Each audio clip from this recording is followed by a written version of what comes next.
Welcome back to the Polynize Podcast as we discuss the important question of is it possible that humans can never work again? We'll be diving into exponential and accelerating technologies and really analyzing the difference between job, work, and purpose. Let's jump in.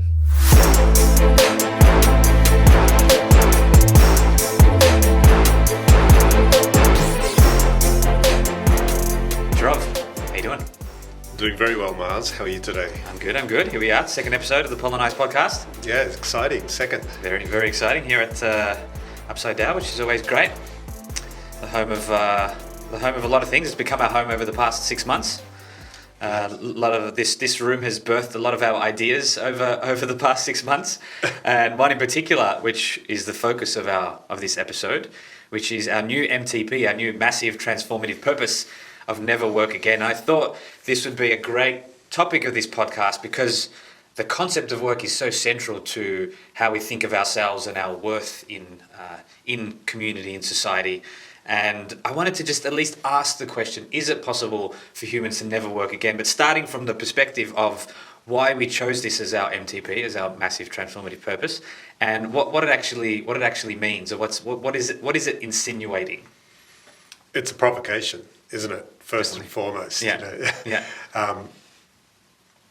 A lot of layers to it. Looking forward to diving in. But first of all, I think there's a personal angle to this. You and I first met about 5 years ago, or maybe more. We've been saying 5 years for about 5 years. 8 years. 8 years. Let's say. We met through music. And music is an expression of our purpose that we both had. We love music. But it's also a profession, actually. And we were both professionals in that industry, making money. So at that level, it was work. It was definitely work. It was, but it never felt like work, you know. And I think one of our early discussions already, we may not have said it like that, but we were already connecting on the idea that work and play shouldn't really be different. Work and life don't really feel different for us, because we're doing the thing we love every day. So, yeah, I just wanted to start with that. This is actually a connection point for us personally as well. Yeah, that's true. And there's an interesting point in there when you think about the spectrum between, I would say, job, work, and purpose. Like when you think about work, your mind automatically goes to job. It's like, what job do you do?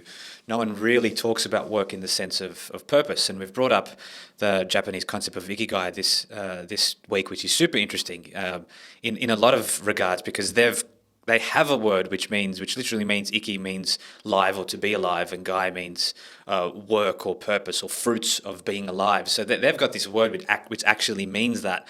But in the English language, we don't. It's work, it's job, and so the idea of doing what you love as work is almost like, you're doing a passion project, or you're doing a hobby. There's so many other words for it besides what it actually is. Yeah, it breaks people's minds, doesn't it? By the way, we have another word in Sanskrit as well, swadharma, which is basically living out your purpose, your particular purpose in life. Similar thing. So yes, language is an issue here, and work itself as a word is a construction, and it has a certain history in English. And I think that has really captured our minds in a lot of ways. So much of the vocabulary and the concepts that build our worldview in this civilization, everything from education to the concept of a job, to employers, to labor, to the politics around, even the politics of, say, you look at communism or things like that, and all the words that are used there, workers and bosses. And then as you go forward, retirement, the concept of retirement even, and then the whole industry around retirement and superannuation, etc.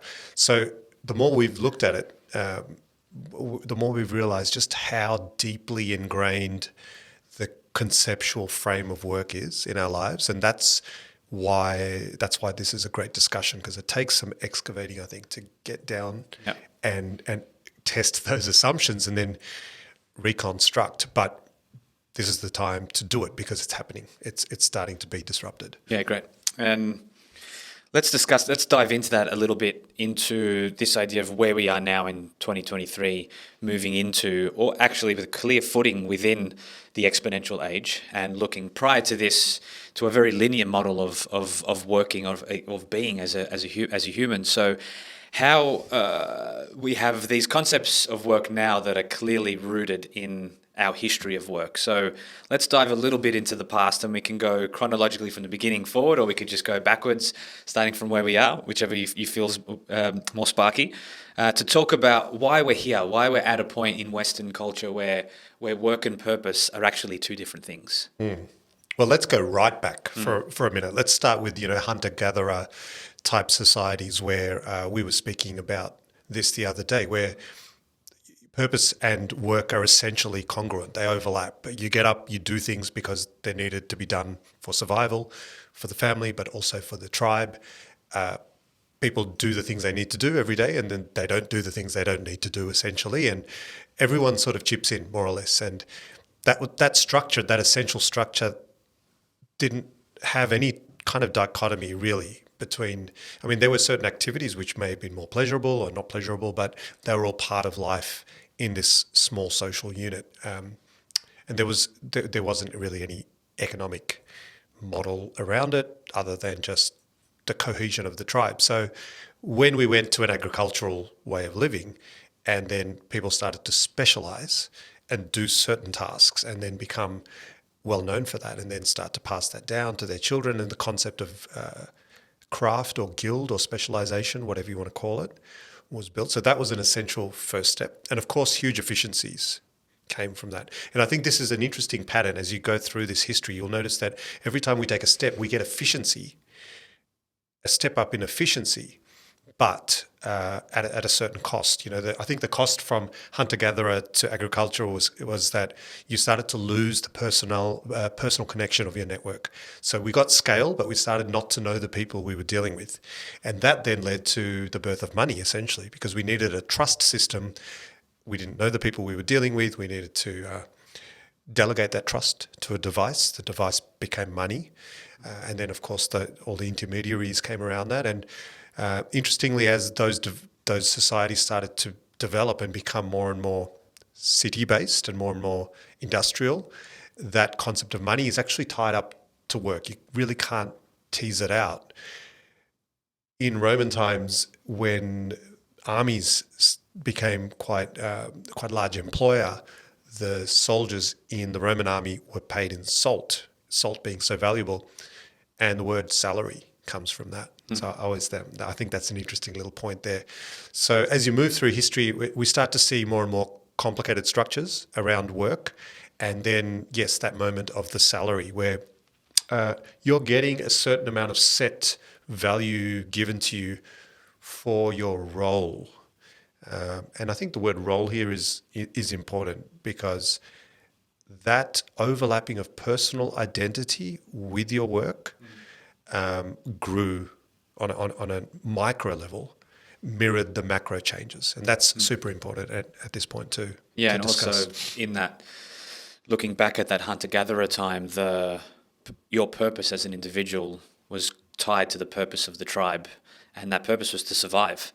So there was a core and very understandable purpose to your life and your work, and what you did for that tribe was because it was to survive. But once agriculture came along and the supply of food got taken away from those central structures, then those two words started to drift further apart, didn't they? The purpose and work started to drift further apart. Yeah, we had to create structures to imbue purpose into work. So the nation state is one, for example, and feeling like you're part of, as a citizen, part of the state, that became a motivation for people to do what they need to do. This is especially apparent in times of war, I think.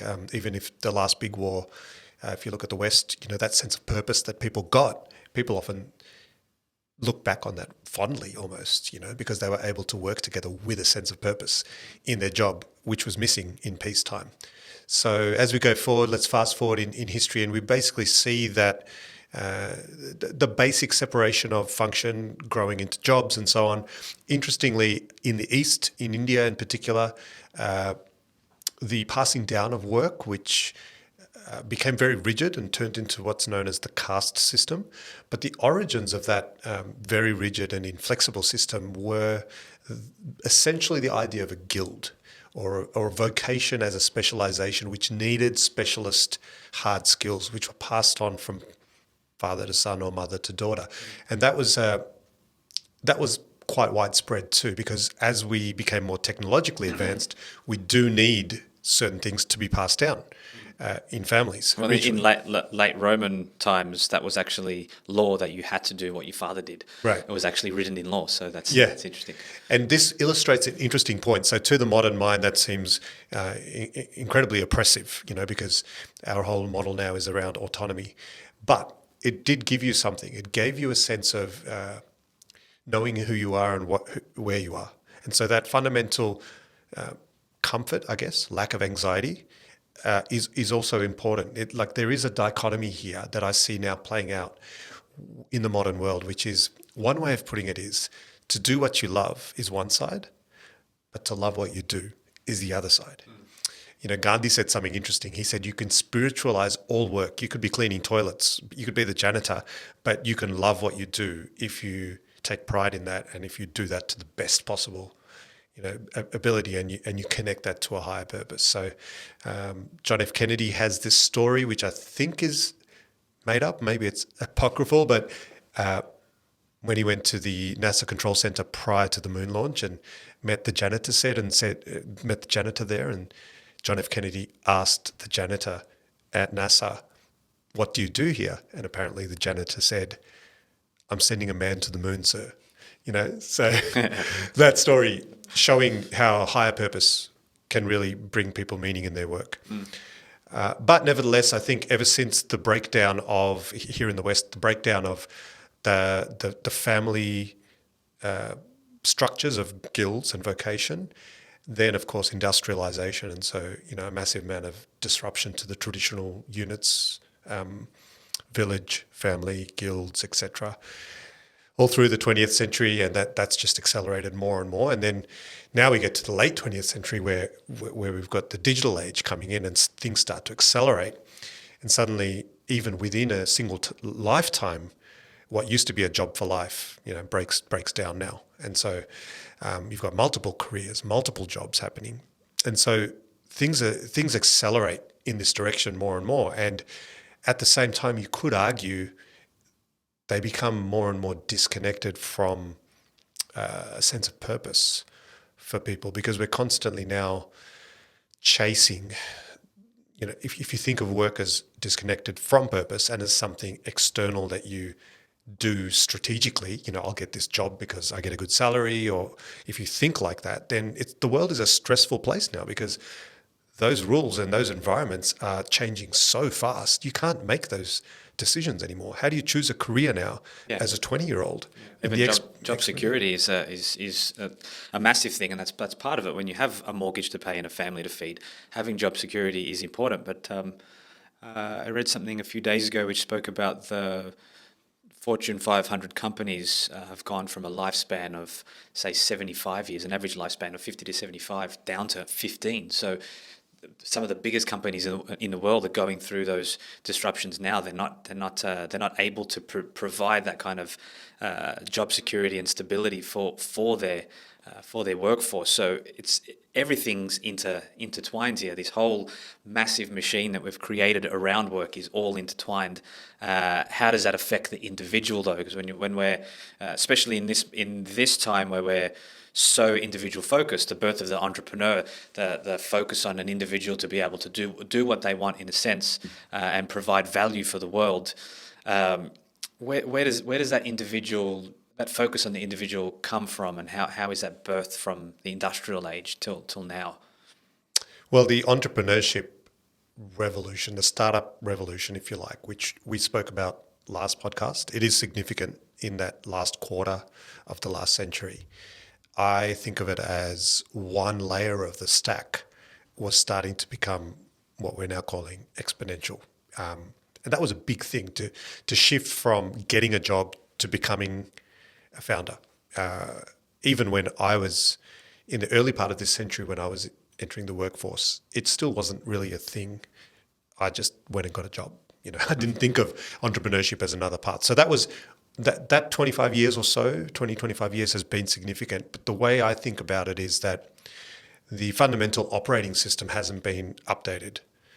That sits below that. So the conceptual framework of work and the economic systems of work and all of the structures that, the banks, the mortgages, the retirement, all these things you mentioned, these words and these concepts, the institutions, they haven't yet been rebooted or upgraded for that layer of entrepreneurship to actually really exist. So we can feel as entrepreneurs how we're having to sort of retrofit our exponential life into a linear world. It happens in all sorts of ways. I go to the bank to try and get a mortgage. They don't understand my job as an income generating thing. They're used to it, filling out who's your employer, how much is your salary. There's a small example. So I've been feeling that. I'm sure you have other examples over the last 20 years. So one way of looking at this moment, I think, is that we're finally, that revolution is now going down to the deeper layer.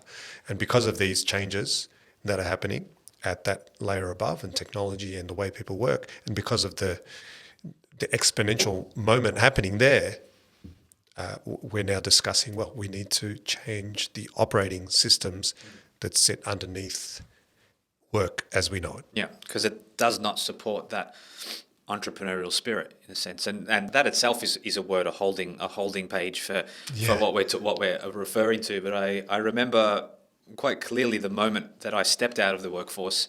It was quite a it had been a journey for me as a civil engineer coming out of working. I worked for Vic Roads for a while, then did some contracting, and then was working with Arup, which is a great company. They were super open to me working part-time and doing music career and work, and sort of had that foot in both courts. But I remember clearly the moment.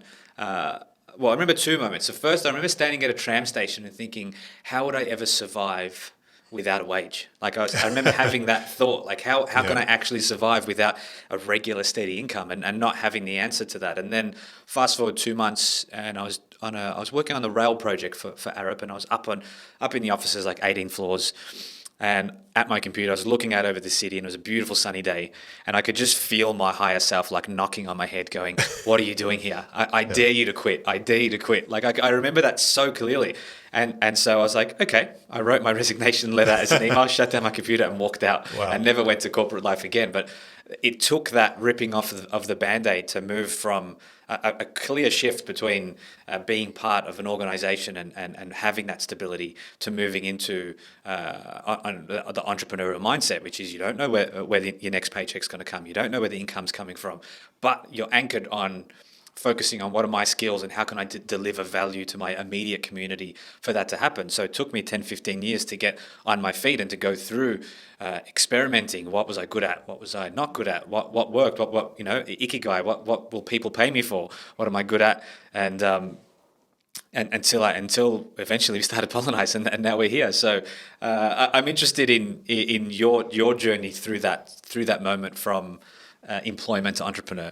Very, very similar. I was in advertising in Sydney, good times, similar moment, different circumstance. But in my case, I think something someone said next to me about selling toothpaste for 20 years made me clearly suddenly see this future. Nothing wrong with selling toothpaste, but the staticness of that, Same thing. I think about a decade for me to find my feet, and I want to focus now on the next step. I think that story of leaving the organization and starting your own thing, if you like, that's a real cultural meme now. People really get that, and when they think entrepreneurship, they probably think about that moment, and all the myths and stories are mostly around how that takes a certain amount of courage and etc. But I actually think the significant moment that comes around 10 years after that, 5-10 years after that, is when you actually align to your purpose.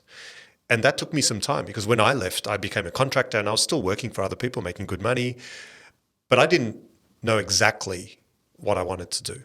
And I had to, like you, go through the experimentation, and it's only when Polynize came together between us, in the space between us, that happened. That took 10 or 15 years. That journey couldn't really have been shortcut. Maybe it happens quickly for some people.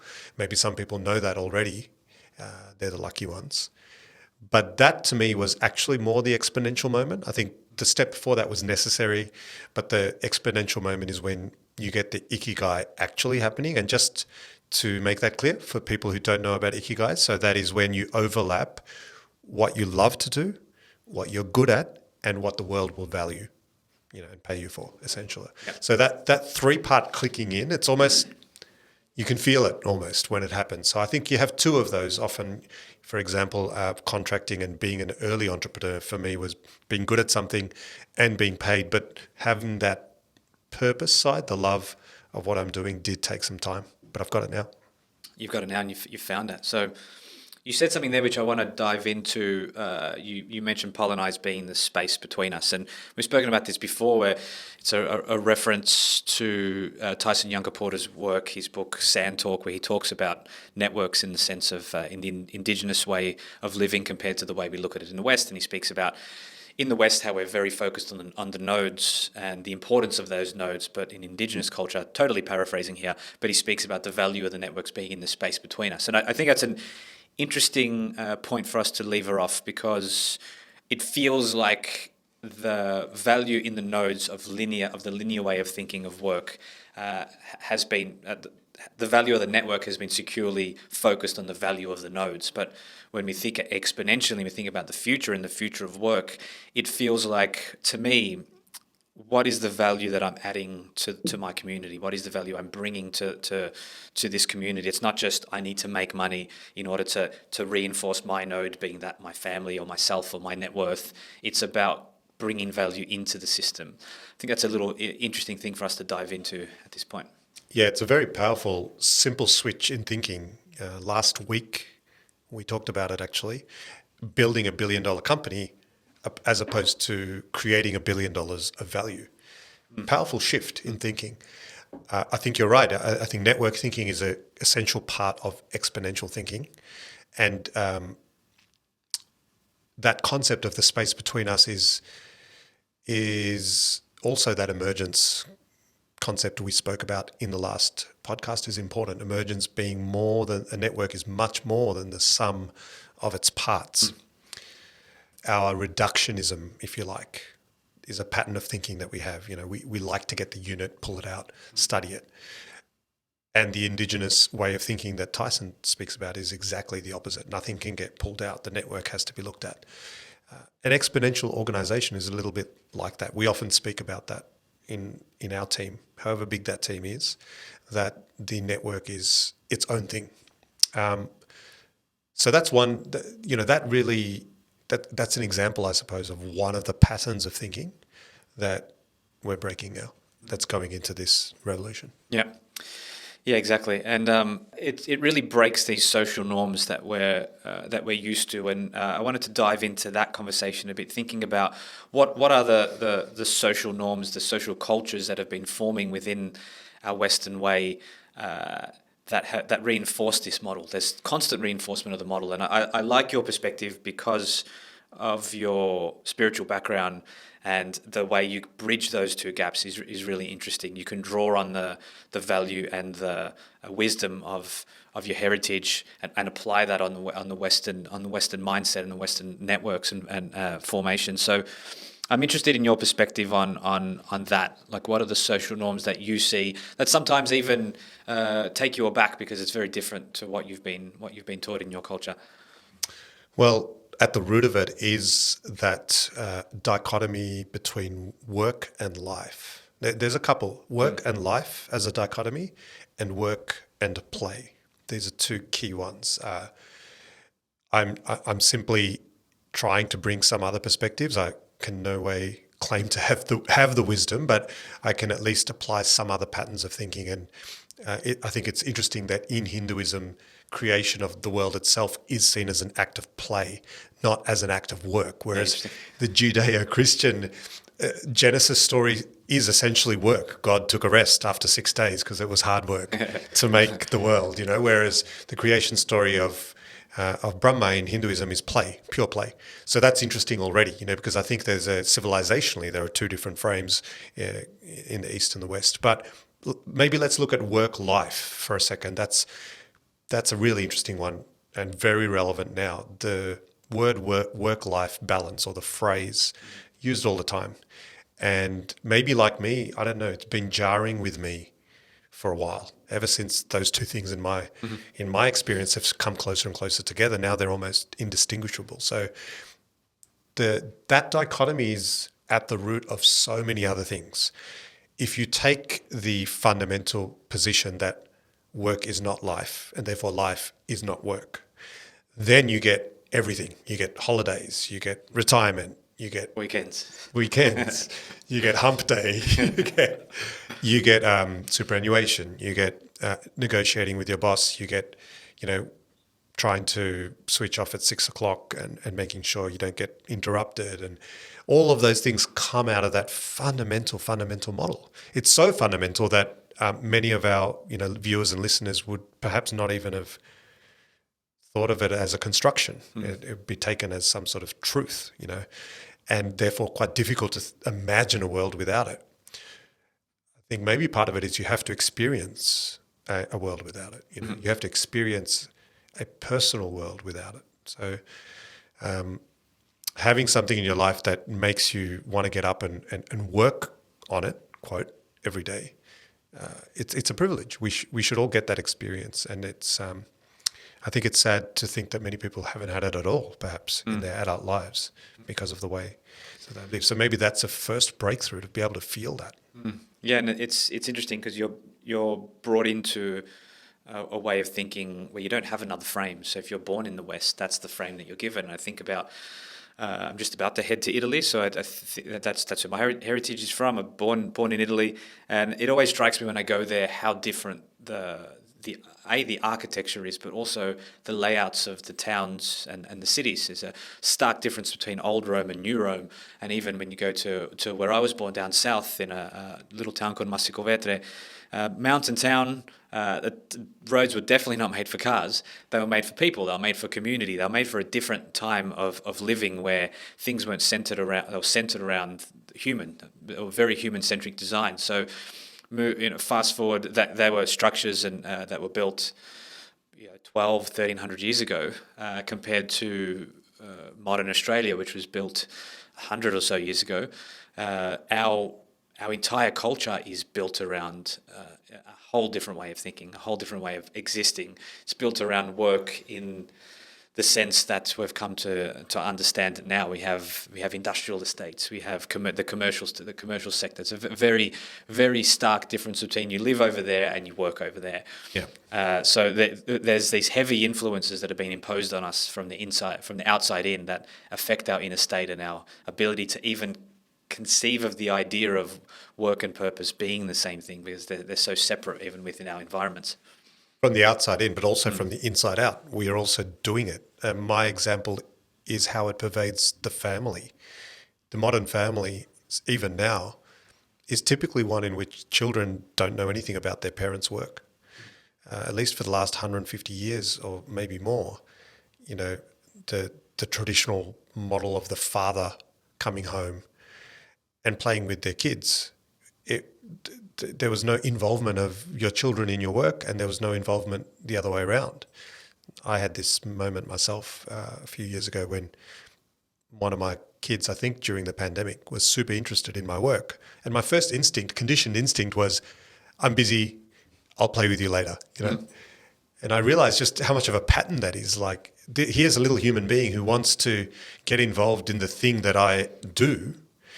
I'm spending all day doing this thing, and I'm trying to not involve my son in my life. Actually, I was crazy. So instead, pulled up a chair and started showing him. I think I was coding, whatever I was doing, and feeding that passion that he actually has an overlap for that passion. But so interesting that I had internalized the idea of my role as a software developer or what have you being distinct from my role as a father. I internalized that to the point where I didn't even realize it. Yeah, that's so this stuff manifests right down, and you have to break those patterns, and they're surprising. I think it's a surprise to people if I say that I get my son involved in my work. So I just wanted to shift gears now and talk about the future. So we've been talking about the past, the current structures, the structures of the past. I want to move into a discussion about what we're calling the exponential age and look at accelerated technologies such as, there's lots of things that we can consider as accelerated technologies, the internet, even renewable energies, AR, VR, quantum computing, all these technologies, artificial intelligence that are coming out now that are going to fundamentally change the way we think of work. And it's not going to be easy. Like all the structures that we just spoke about are going to have to be pulled apart and broken apart. So I want to dive into that a little bit on a macro level before we dive into a little bit of a demonstration of some of the latest tech that we've been building at Polynize to demonstrate that idea. So let's dive into the accelerated technologies in the exponential age. Yeah, for sure. This is the catalyst for this structural change, right? Because let me ask you, logically, if these technologies are adding exponential capability to us in small teams, then doesn't that mean that the average size of a team is going to get small? And so where does that leave these large-scale structures? You mentioned, the big companies, the big teams, the big skyscrapers full of hundreds of people. Isn't this like a fundamental change here of, the structure of work itself in the economy? Totally, because those larger structures won't be able to survive if a small team of a handful of people can come and disrupt an entire industry. Then no one's safe. That's fundamentally what we're saying here. This is a phase shift, like you always say. It's actually it's a change from water to ice or ice to water. There's a fundamentally different things that you're dealing with. So those larger structures, and Salim and Peter talk about this in the book Exponential Organizations. They talk about it in the sense that the only way they can see those bigger organizations working is to do similar to what Apple does, is they have a small team on the outside that is free from the bounds of that larger organization and can work exponentially. And when they come up with something that's valuable or exponential, then they pull it into the company. So the only way they're going to survive is by working in those ways. But I 100% agree. No one's safe at this point in time. Yeah, which really changes the assumptions about the future which we're brought up on. As you pointed out before, about big companies and work for life, and even the survival of those companies is now on a shorter timescale. But I think once this permeates through, once this realization, I suppose, starts to permeate through society, it'll be interesting. It's already interesting to see how the youngest generation thinks about work. So I've got two kids, teenagers. One's on the cusp of a couple of years away from becoming an adult, potentially going to university, starting to think about career. And I find it very interesting to have a chat with Arjun, my son, about what he's going to do. He certainly sees a future. He knows his purpose. He loves a certain thing. He loves art, etc. But he also doesn't see any kind of linear future, I think, in terms of joining a company and having a job. And he's already very entrepreneurial. Like the default option for him was, he's now running a little business around his art. So when that goes from being the edge case, we grew up as entrepreneurship as an edge case, still an edge case, to becoming the default. That's truly a phase shift, because now all the structures and institutions have to conform to the default.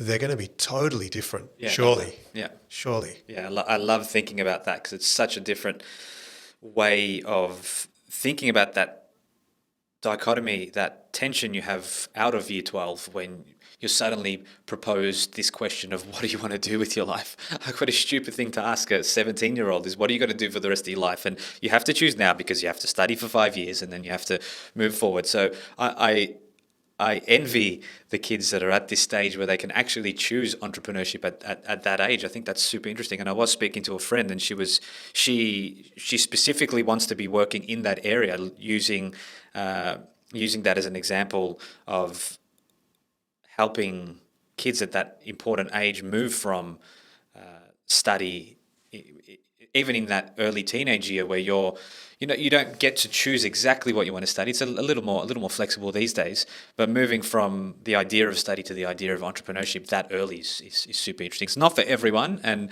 I wonder like what that split is, and if that's possible. As you said, in your two boys, one of them's more entrepreneurial, one of them's not. So is it a mindset? Is it a product of the environment which sets teenagers up for the understanding that they have to choose a path by choosing what they study in university, as opposed to saying, well, I'm going to experiment and try and build my own business and go that way. So yeah, I find that interesting at this point in time. Experiment is a key word there. These phase shifts are never absolute. When you go from water in ice to ice in water, you still have icebergs left over, but it's a fundamental phase shift. What's the dominant mode? Ice to water. And in the same way, the dominant mode is shifting very fast in this exponential age to, let's call it entrepreneurship. It's not the perfect word, but to this future where the first thought is experiment, start a business, whatever it might be. And it'll look different potentially to what it is now, entrepreneurship, I mean. But this is the interesting part. We spoke about in our own lives going through a decade process, later in life, of essentially experimenting. I want to call that actually, in our industry, investors and others often talk about product market fit. I think that's a process of purpose market fit. Yeah, Let's great. put it that way. We're trying to find where our place in the world, which aligns with our purpose, our ikigai. I think the kids can go through that much faster, and I think they can do it at that early age instead of having to wait till they're 35 and they've worked in corporate for 15 years. There'll be different pathways, but that's one way to think of it. So diving straight into maybe the future will be where that's the norm, that early experimentation and iteration, allowing you to find your purpose market fit from where you can then move forward and potentially specialize and train. So maybe that'll become the way things are done. And if you think about it logically, it makes sense, doesn't it? Because you're doing those experiments early, so you're on the right trajectory later in life. Yeah, it's a mix between ikigai and entrepreneurship. It's like ikigai ship or something like that. It should be a new way of thinking there.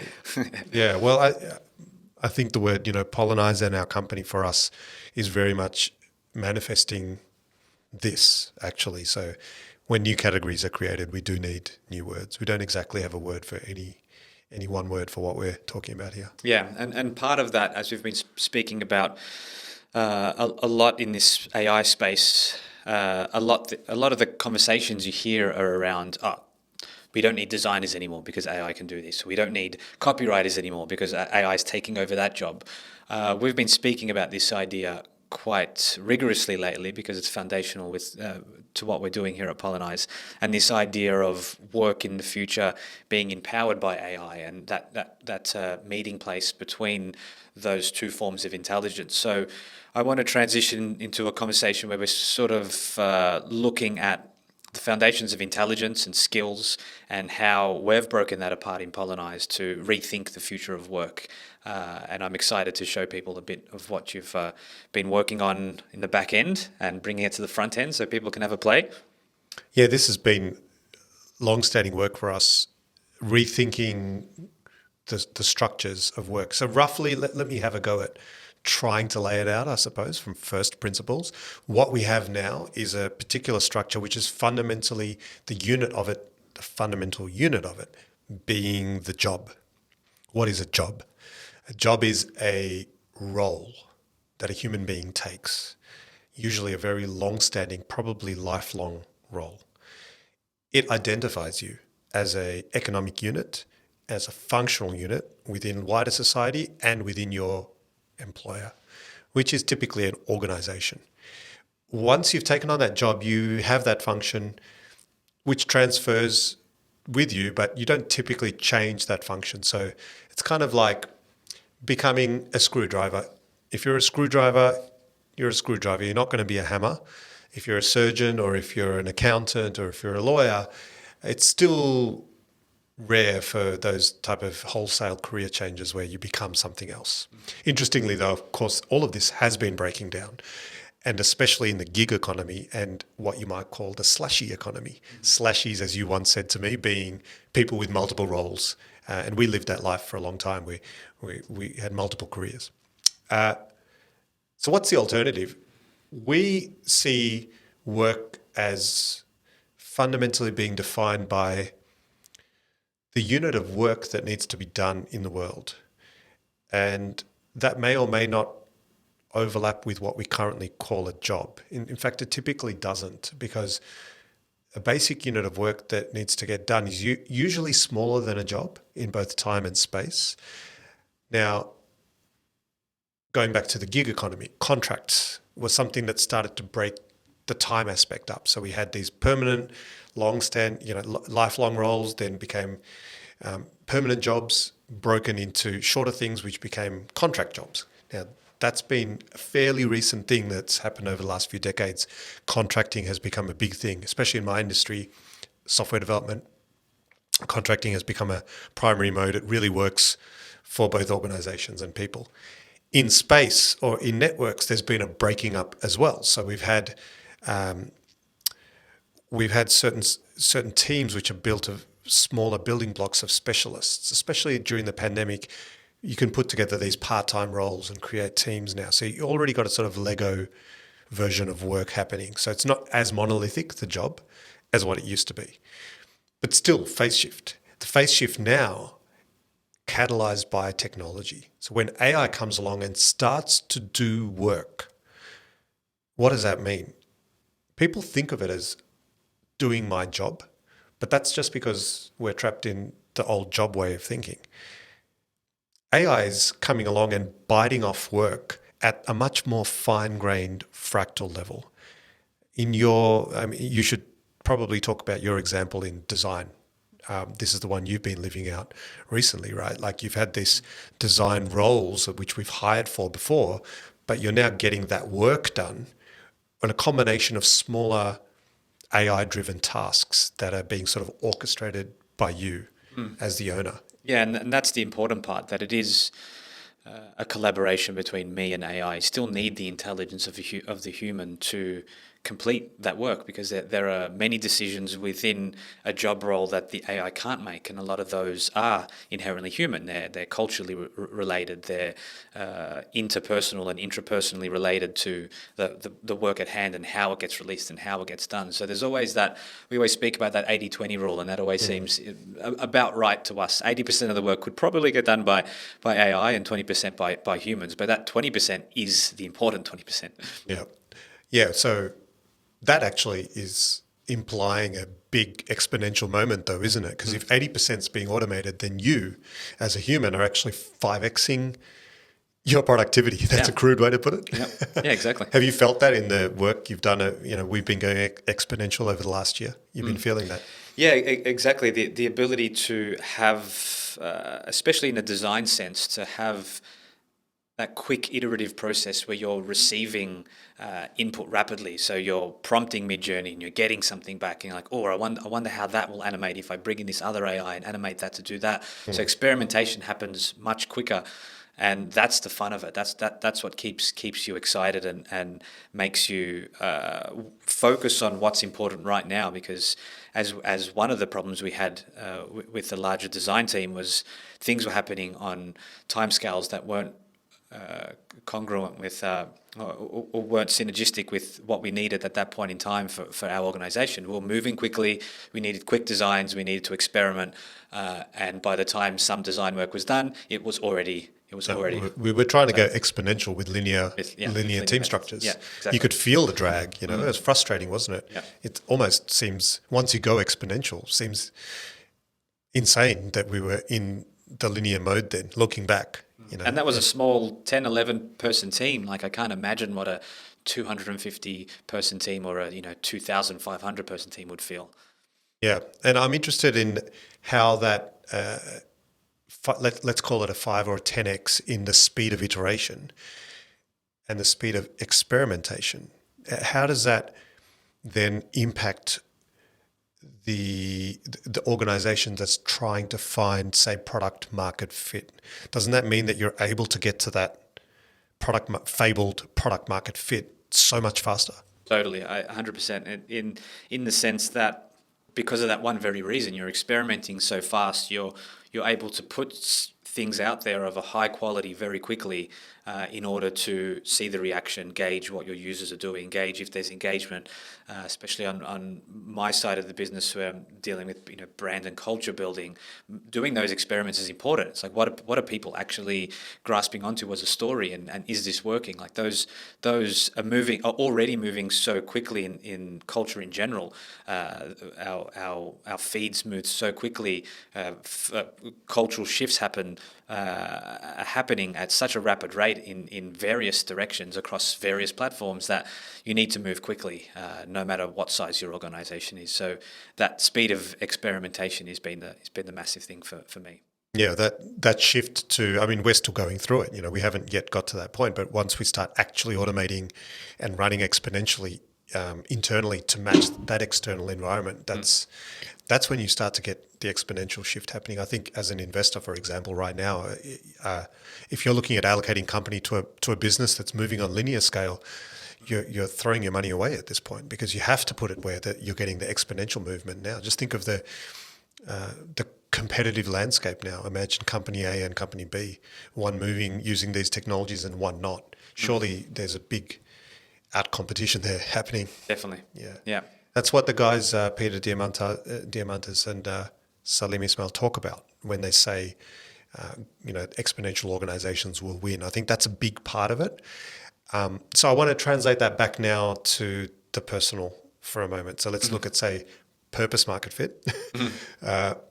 Same thing applies. You can do that fast now, and you can do that a lot quicker. And I think that's actually an important thing we've teased out here, because that is kind of foundational to this never work again, isn't it? Like, that's part of the how here, that if we need these exponential technologies and this capability, and we need that to happen so that we can find our purpose and do this, right? Exactly. Yeah. And it is a natural state for humans to default to that fear mode of, oh no, I'm not sure what's going to happen. AI is going to take my job.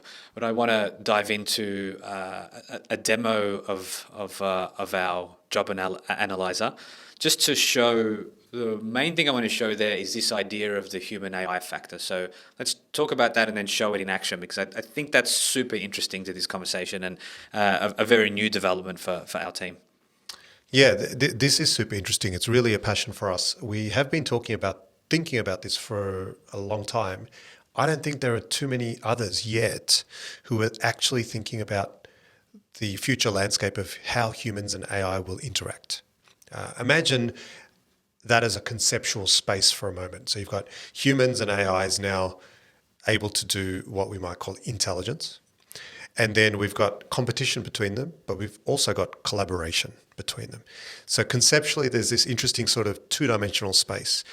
And what we thought to ourselves a couple of weeks ago is, well, let's start with thinking about mapping this at least, and how can we conceptualize this space at least, and then start thinking about the future and building the tools around it. So we did that based on our what we call our poly-intelligence framework. So we've broken down intelligence skills into categories, and then we've mapped them out. And those intelligence skills can be exhibited by either humans or AIs in the future and the present. And some of those are done better by humans, and some are done better by AIs. This is a key conversation point right now, isn't it? Culturally as well. And it's like, can AIs write music? Can they be lawyers? Can they, like, all of these are centrally asking the question of what is AI's capability and where is the boundary? So to make that more tangible, we've mapped that out. So let me flick over to our human AI map for a moment.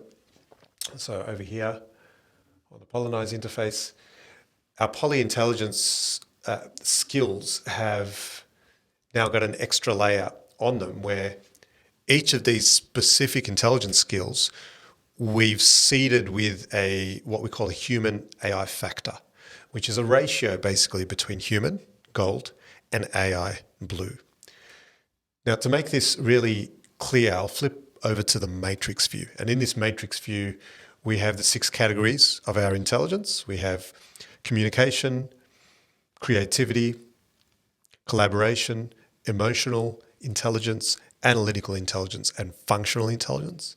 And in each of those, we have the specific skills that will grow as this model develops. That's key there, that this is a dynamic model. It will grow over time as we feed data into it. It will grow over time. Absolutely. It's a seeded model at this point. And within that, we can already use our data that we have from 5 years of work, plus data from the internet, plus research data, etc. We can seed this with color shadings based on capability of humans versus AI. I love this.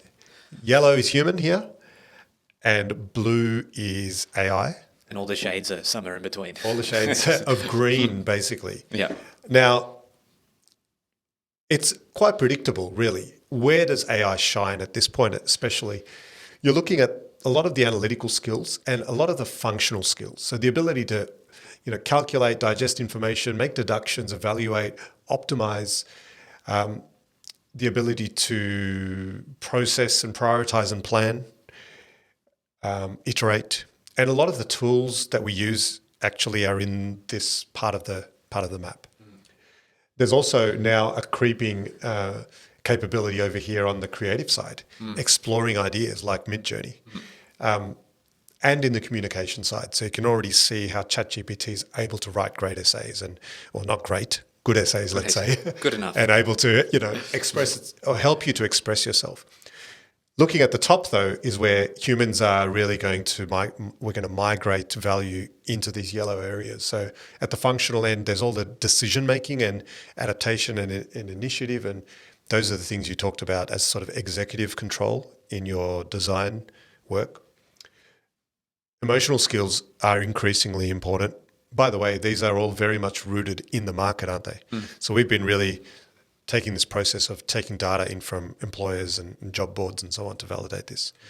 So you'll see increasingly that those are the things that are being asked for, empathy, awareness, curiosity, integrity. These are things that matter in things like teamwork, for example, and collaboration. You've said a number of times within even the technical side of this team that you could be a great coder, but if your communication skills or even empathy skills aren't great, and you can't communicate what your problem is or what you need to do or what needs to get done, then that's a breakdown in team and in productivity itself. 100%. And so many stories for us of breakdown that often come back to these, what I would say are still overlooked areas, or people mention them, but they're very sort of intangible. Maybe they're secondary, looking for so-and-so soft skills. Typically you'll see these kind of soft skills on job ads, but no one's really measuring them. They certainly don't show up in resumes, and you do an interview and you have to go by feel. But that causes a lot of failure in that market, and we've suffered from that ourselves. We've wasted a lot of money on poor hires. Yeah, because of that. Because recruitment is such a grey area. You can somewhat measure hard skills by looking at work done, but even then you're still looking at a very thin set of data. If someone presents you with work they've done in the past, a little bit easier for designers and maybe coders, but difficult when you're talking about managers or roles where you're dealing with people. Essentially, very, very difficult to quantify. Exactly. And that's where we've now moved into starting to connect this into data, essentially. As you point out, one of the big failure points here is the intangible, infinite nature of unstructured data, job ads, resumes, conversations, interviews, not translated into something that is quantified and structured enough to be dealt with by databases and algorithms and our systems that we have.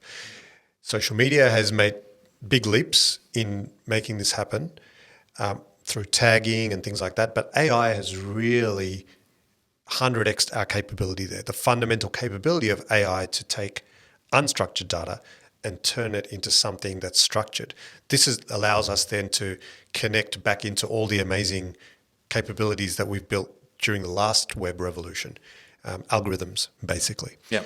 So to demonstrate this, let's jump across to what we call our job analyzer. Now, what we've actually done here is we have pasted in our job description for the design role that we hired for last year on the left here. So on the left here, you've got our design role, and then we've run our job analyzer, which has brought out this data on the right. Now, anyone can do this. We're going to be launching this too, and really looking forward to having all kinds of employers, organizations, different jobs going through here and iterating on this, but this is the first version.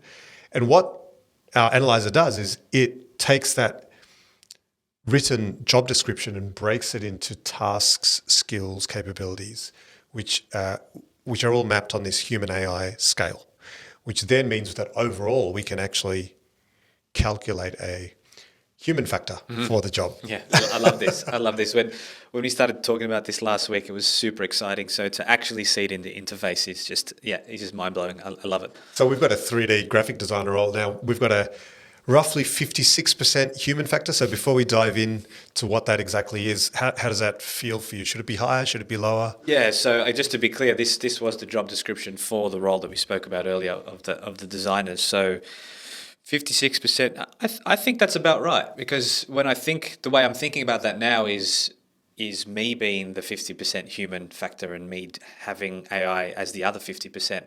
And that's essentially what our design team is now, is that. And it's not only what it is, which is also interesting. Like I still have capacity to do other founder things above this. So it's created massive capability and potential in the team, and that feels it intuitively feels very close to me. Well, we're breaking new ground, so we have to go off intuition. Yeah, exactly. I do want to point out one quick thing. Even if you reduce the human input by 50% and AI does the other 50%, it doesn't mean you only get a 50 or 2x in output. You potentially get a 10x in output, because AI can pump out 5, 10, 15, 25 times more productivity with that 50% that you've created space for. So just to make that point that, bringing AI into processes is an exponential boost, even if the percentage of the job is lower. Yeah. So in this case, what gets done here is the job gets broken into these tasks, and each of these tasks has its own breakdown by AI. So you can really start to drill in and actually also even look at the particular skills within each of these tasks. So if we take one of these, let's take perhaps the second one, which is the innovation aspect, or research and innovation, I guess, is the way you would you put it in the job ad. Actually, talk to us a little bit about that aspect of the role here for this designer. Well, at that time, we were in a bull market, in a Web3 bull market, and NFTs were the main thing. And we were, as a team, across our technical and design team, moving through heavy innovation. We had the whole, what was it called? What we're calling it? The PFT? Right, yeah. Our technical innovation on the NFT. Yeah, exactly.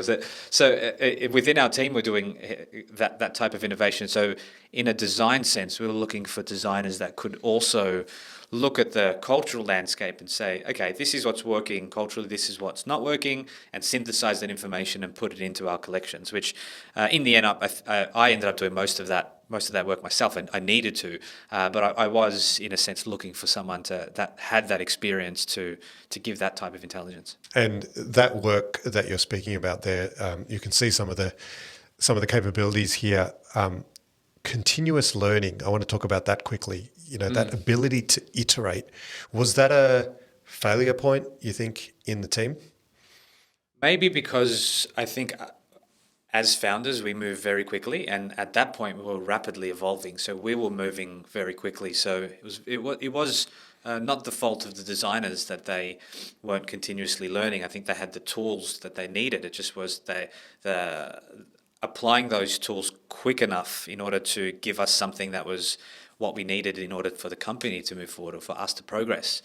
That was an issue. Yeah. So continuous learning in that sense, not in terms of them learning their craft. They were definitely pushing their boundaries, but yes. No, that's right. Continuous learning at an organizational sense, if you like, and they weren't using exponential technologies.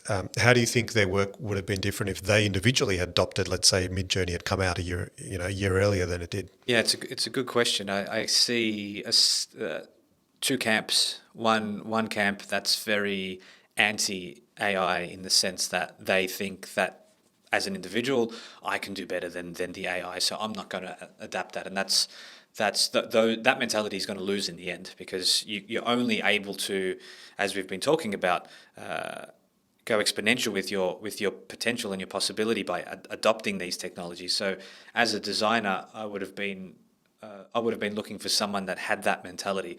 I can say, yeah, I can.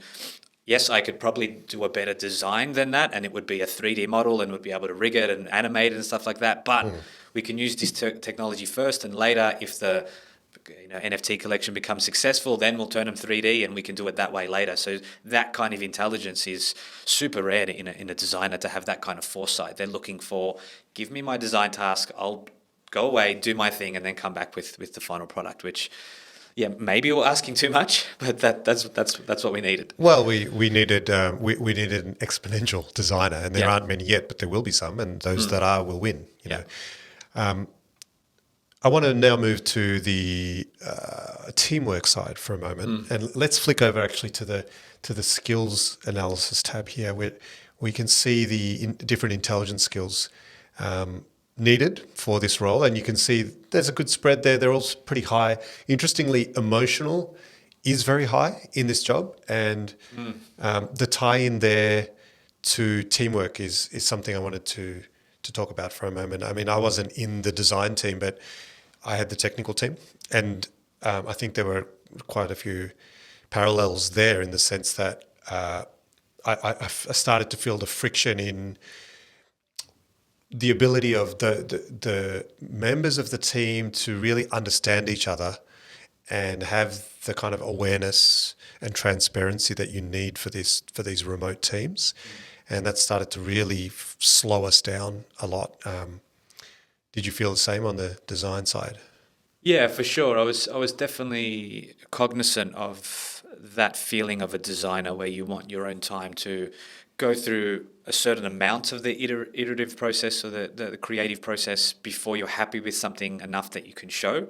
I totally understand that coming from a music background. I used to keep my music compositions quite tight and not let anyone hear them until I was ready for them, because as soon as you get that feedback, that work now exists between you and the person you get that feedback from. So you add that iteration loop in there. So, but once you break that down and you start iterating quickly, you realize that the success of any idea is based on how it's perceived by the network. So you can have a great design that you think is great, but until you put it out in the network and you get that response, you don't know what it's worth. It's a space between us, exactly. The network we were talking about. And that pattern of thinking of, I want to get it perfect, is linear. Yeah, it's totally guilty of it myself. You know that. We've all done it, and we still have to try and break that pattern, because we will be outcompeted, 100% outcompeted, if we stay linear like that. And that applies to music, and that applies to software development, and it applies to everything.